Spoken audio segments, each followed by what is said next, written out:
You ask Tiger to solve. This deals with linear equations with one unknown. The final result is x equals 3. Let's solve it step by step. Group all x terms on the left side of the equation. Subtract 5x from both sides. Group like terms. Simplify the arithmetic. Group like terms. Simplify the arithmetic.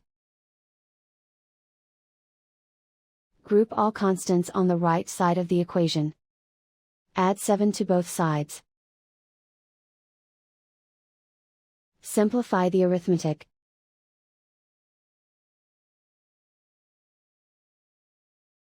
Isolate the x. Divide both sides by 4. Simplify the fraction. Find the greatest common factor of the numerator and denominator. Factor out and cancel the greatest common factor. And so the final result is x equals 3.